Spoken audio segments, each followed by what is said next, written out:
আজকের গল্প বিভূতিভূষণ বন্দ্যোপাধ্যায়ের নটি মন্তর। হাবু নাপিতের ছেলে, সুতরাং রীতিমতো তার বুদ্ধি।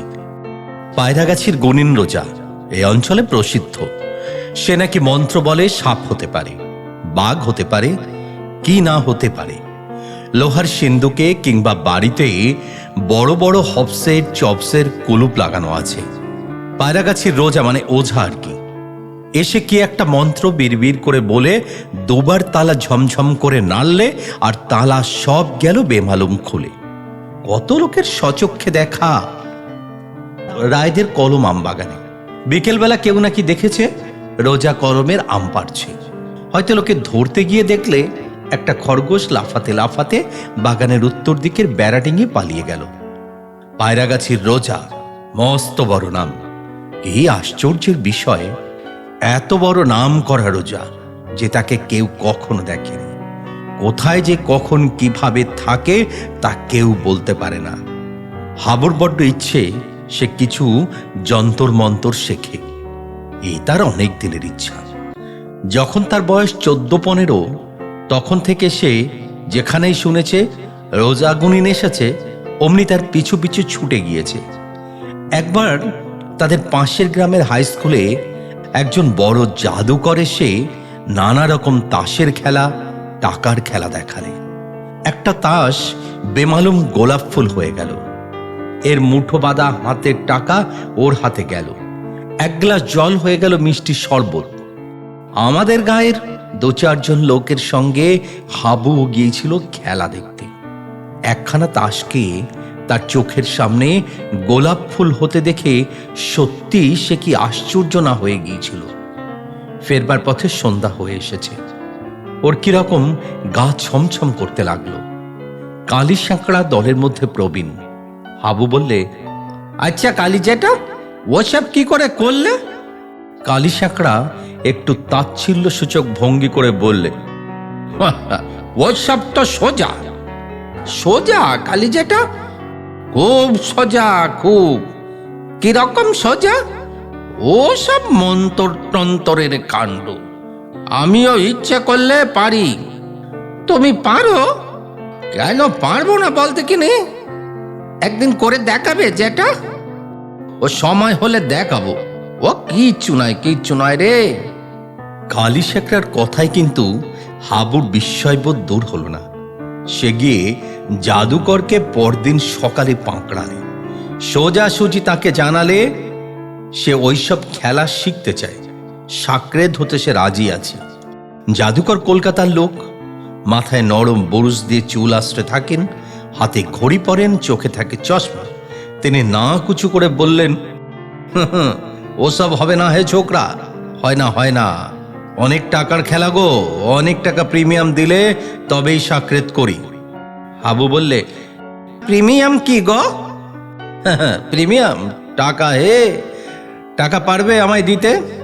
মরিয়া হয়ে হাবু বললে, একে কত টাকা? 100 টাকা। পারবে দিতে?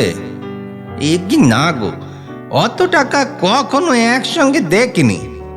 তবে ফিরে যাও, এসব অমনি হয় না। কিছু কম করে নিন না মাইরি। আরে 200 করে প্রিমিয়াম নেই, তোমায় বলে 100 বলছি আর কি। হাবু সেখান থেকে সরে পড়ল। অত টাকার শিখিও দেবার ক্ষমতা নেই তার। জাদুবিদ্যা শেখবার সৌভাগ্য কি সকলের ঘটে? কেটে গেল 3 বছর। এই 3 বছরে তার জীবনে নতুন কিছু ঘটল না। এই অজপাড়া গিয়ে জীবন একরঙা ছবির মতন একঘেয়ে। একদিন হাবু দুপুরে মাছ ধরতে গেছে নদীতে। এমন সময় দেখলে একটা লোক আমবাগানের ছায়ায় বসে আপন মনে কতগুলো ঢিল নিয়ে খেলছে। হাবু একটু এগিয়ে গিয়ে দেখলে লোকটা একটা ঢিল হাতে নিয়ে ছুঁড়ে দিতেই সেটা মস্ত বড় একটা কোলা ব্যাঙ হয়ে গেল। লাফিয়ে লাফিয়ে পালালো। আর একটা ঢিল ছুটতেই সেটা হয়ে গেল একটা ছেলেদের 2 চাকার খেলনা গাড়ি। কিন্তু সে গাড়ি গড়গড় করে গড়িয়ে চোখের বাইরে অদৃশ্য হলো। আর একটা ঢিল হিল হিল করতে করতে একটা সাপ হয়ে চলে গেল। একটা ঢিল এক ফোঁটো আবির হয়ে ছত্রাকারে ছড়িয়ে মাটি রাঙিয়ে দিলে। হাবু সেখানে গিয়ে দাঁড়াতেই লোকটা ওর মুখের দিকে চেয়ে ফিক করে হেসে বলল, কে? স্তম্ভিত ও ভীত হাবু কোনো কথা না বলে একেবারে লোকটার পা জড়িয়ে ধরতে গিয়ে হোঁচট খেয়ে পড়ল। গাছতলায় লোকটা নেই। হাবু বিভ্রান্ত চোখে চারিদিকে চেয়ে দেখলে অত বড় আমবাগানের কোথাও সে নেই। 2 মিনিট হাবু দাঁড়িয়ে রইল আড়ষ্ট হয়ে। হঠাৎ সে দেখল হাত 10 দূরে সেই ব্যক্তি দাঁড়িয়ে মৃদু মৃদু হাসছে। হাবু কাতর কণ্ঠে বললে, আমায় দয়া করুন। কি দয়া? পায়ে ঠেলবেন না অমন করে, আমাকে আপনার চাকর করে রেখে দিন না। আমি অনেক ভাগ্যে আপনার দেখা পেয়েছি। আমি গরিব লোক, চা করে আমার কি দরকার? তাছাড়া আমার হাতে অনেক চাকর, এই দেখো। বলেই লোকটা একটা ঢিল গাছের উপরের ডালের দিকে অবহেলার সঙ্গে ছুঁড়ে মারতেই ঝরঝর করে এক রাশ আম পড়ল। হাবু একেবারে স্তম্ভিত। আম আসে কোথা থেকে এই কার্তিক মাসে? পাড়া গায়ে কোনো গাছেই এ সময় আম তো দূরের কথা, আমের বউল পর্যন্ত নেই। পাকা আম ঝুড়ি খানিক তার সামনে।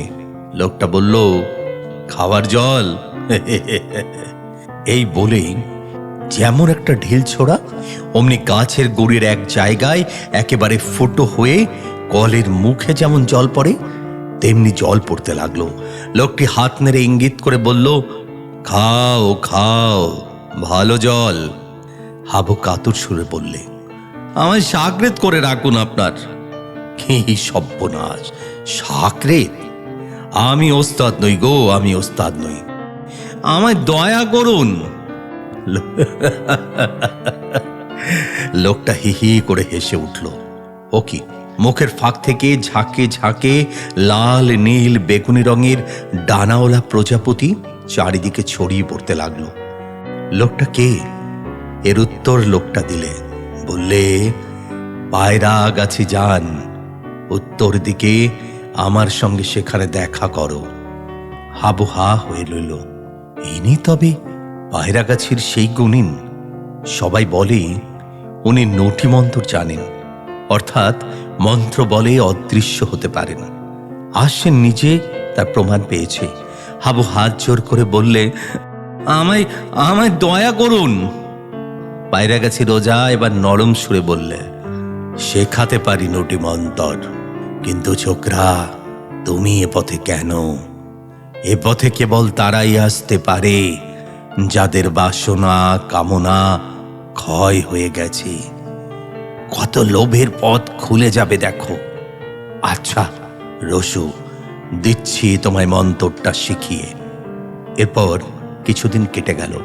হাবু এখন নটিমন্তর শিখে সম্পূর্ণ অদৃশ্য হতে শিখেছে। সঙ্গে সঙ্গে সে আবিষ্কার করলে সে একজন ভীষণ চোর। যে ঘরে যায় ভালো ভালো জিনিস সব চুরি করতে ইচ্ছা হয়। খাবারের দোকানে গেলে ইচ্ছে হয় খাবারের হাঁড়ি ফাঁক করে। সে যে চোর তা সে কখনো জানতো না। একদিন এক বন্ধুর বাড়ি গিয়ে দেখলে মস্ত বড় একটা ইলিশ মাছ এনেছে তার বন্ধুর বাবা। রোয়াকে সেটা পড়ে আছে। বন্ধুর মা ঘরে ঢুকেছেন বটি আনতে। ওর লোভ হলো মাছটাকে নিয়ে দৌড় দেয়। হাবু ভয়ে তখনই দৃশ্যমান হয়ে গেল। বন্ধুর মা ওকে দেখে ফেললে। ও মা, হাবু কোথা থেকে এলি? তোকে তো দেখলাম না দরজা দিয়ে আসতে। এই মাত্র তো ঘরে বটি আনতে গিয়েছি। হাবু হেসে চুপ করে রইল। একদিন আরো গুরুতর ব্যাপার ঘটল। পাড়ার গাঙ্গুলিরা বড় লোক। তাদের বাড়ির ওপরের তলায় খাটে এক ছড়া দামি সোনার হার কে ফেলে রেখেছে। হাবু কৌতূহল বশত গাঙ্গুলিদের তেতালায় অদৃশ্য অবস্থায় বেড়াতে গিয়ে লোভ সামলাতে না পেরে সেই হার হাতে নেমে এলো। সেও অদৃশ্য। তার কাছে যে জিনিস থাকবে তাও অদৃশ্য। কেউ কিচ্ছু টের পেল না। তারপর যখন জানা গেল হার চুরি গিয়েছে, তখন গাঙ্গুলিদের বাড়িতে হইচই পড়ে গেল। গাঙ্গুলিদের বড় মেয়ের হার সেটা। তার সে কি কান্না! সবাই মিলে তাকে অপমান উৎপীড়ন করতে লাগলো। সে কেন অত অসাবধান? কেন সে হার খাটের উপর ফেলে রেখেছিল? অবশেষে সন্দেহ গিয়ে পড়ল এক বৃদ্ধা দাসীর উপরে। তার উপর শুরু হলো নির্যাতন। পুলিশে খবর দিয়ে তাকে ধরিয়ে দেওয়ার ব্যবস্থাও হতে লাগলো। কিন্তু হাবুর সবচেয়ে অসহ্য হলো গাঙ্গুলিদের মেয়ের সেই হাপুস নয়নে কান্না। মেয়েটির সঙ্গে তার স্বামীরও বনিবনা নেই, বাপের বাড়িতে পড়ে থাকে। এমন মেয়ের কোনো মান থাকে না বাপের বাড়িতে। বৌদিদিরা একেই তো তাকে দাঁতে পেশেন, তার উপর সে বাপের দেওয়া ওই হাড় ছড়া খুইয়ে ঘোর অপরাধে অপরাধিনী। হাবু অদৃশ্য হয়ে সব দেখছিল, হাড়ও তার পকেটেই ছিল। আর সহ্য করতে না পেরে হাড়গাছাটা সে বালিশের তলায় রেখে দিলেন। সেখান থেকে সেই মেয়েই প্রথম হাড় আবিষ্কার করলে। তখন সে কি হাসি তার মুখে! তা তো হলো, কিন্তু হাবু পড়ে গেল মহা বিপদে। সে চোর হয়ে গেল শেষ পর্যন্ত। এ কি ভয়ানক প্রলোভনে পড়েছে সে! পদে পদে প্রলোভন, পদে পদে সচ্চরিত্রতার পরীক্ষা দিতে হচ্ছে তাকে। মনের বল ক্ষয় হয়ে যাচ্ছে দিন দিন। লোভ সামলাতে সামলাতে গলদঘর্ম। অদৃশ্য না হয়েও থাকা যায় না, অদৃশ্য হলেও বিপদ। এ কি সর্বনাশা মন্ত্র! মাসের পর মাস কাটে এ ঘোর অগ্নি পরীক্ষার মধ্য দিয়ে। হাবু ইতিমধ্যে এক বিয়েবাড়ির ভাড়ারে ঢুকে শেরখানেক সন্দেশ মেরে দিল। পরক্ষণেই জাগলো অনুতাপ, তীব্র অনুতাপ। সে কোথায় নেমে চলেছে দিন দিন! পায়রাগাছি রোজা এ কি সর্বনাশ করলে তার! অদৃশ্য হবার প্রলোভন সামলানো যায় না, কিছুতেই ভোলা যায় না নটি মন্তর। নটি মন্তর তার জীবনের অভিশাপ। বছরখানেক এভাবে কেটে গেল। কত খুঁজলে পায়রাগাছি রোজাকে, কেউ সন্ধান দিতে পারলে না। একদিন হাবু সেই আমবাগান দিয়ে যেতে যেতে সেই একই গাছের তলায় দেখলে পায়রাগাছির রোজা একই রকম ঢিল নিয়ে ছুঁড়ে খেলা করছে। ওর দেহে বিদ্যুতের স্রোত বয়ে গেল। সন্ধান মিলেছে এতদিন পরে। ও ছুটে এগিয়ে গেল কাছে। ঢিল একটা ব্যাঙ হয়ে লাফাতে লাফাতে পালালো। একটা ঢিল সদ্য কাটা ধাড়ি ছাগলের মুন্ড হয়ে গড়াগড়ি খেতে খেতে চলে গেল। এক ঝাঁক ছাতারে পাখি রোজার মুখের মধ্যে থেকে বেরিয়ে উড়ে গেল। হাবু ছুটতে ছুটতে পাছে রোজা অদৃশ্য হয়ে যায়। কাছে গিয়ে ওর পায়ের তলায় পড়ল। রোজা প্রশান্তির হাসি হেসে বলল, কি হয়েছে? আমায় বাঁচান। কি ব্যাপার? ওস্তাদজি, আপনি সব জানেন। আপনি হলেন অন্তর্যামী। ওস্তাদজি, ওই নোটে মন্ত্রের কবল থেকে আমায় উদ্ধার করুন। আমার চরিত্র গেল, মনের শান্তি গেল, সব গেল। এই আপনি ফিরিয়ে নিন। রোজা মৃদু মৃদু হেসে বললে, একবার মন্তর দিলে আর ফেরত হয় না, হয় না। হাবু ভয়ে শিউরে উঠল। তবে কি জীবনভর এই সর্বনাশে মন্তরের ভার বইতে হবে তাকে? এই অশান্তি, পদে পদে এই পরীক্ষা সারা জীবন চলবে।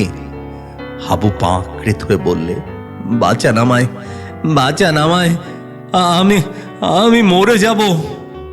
তবে চাও না তুমি নুটি মন্তর? আজ্ঞে না। রোজা হেসে বললে, তবে যাও, দিলাম না। মোটেও তোমাকে মন্তর দিইনি, পরীক্ষা করছিলাম। হাবু অবাক। সে কি কথা! 1 বছর ধরে তবে সে কিসের ভাঁড় বোঝা বয়ে মরল? সে কি যেন বলতে যাচ্ছিল। রোজা হেসে বলল, মোটে 7 মিনিট কেটেছে।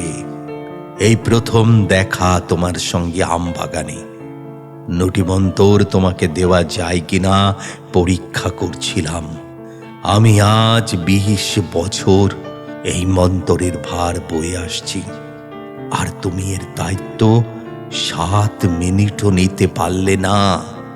হাবু বললে, তবে আমি ওই গাঙ্গুলিদের বাড়ির হাড় চুরি করিনি, ময়রার দোকানের খাবার খাইনি চুরি করে। তবে আমি না না না, মোটে 7 মিনিট কেটেছে। আমার সামনে ছাড়া তুমি কোথাও যাওনি। এই তো প্রথম তোমার সঙ্গে আমবাগানে। বলে কি! হাবু আড়ষ্ট হয়ে দাঁড়িয়ে রইল। পায়রা গাছের গনিন করে হেসে উঠল। সঙ্গে সঙ্গে এক ঝাঁক চামচিকে তার হা করা মুখের মধ্যে থেকে পট পট শব্দে বের হয়ে ইতস্তত উড়ে গেল। হাবু দাঁড়িয়ে রইল তখনও।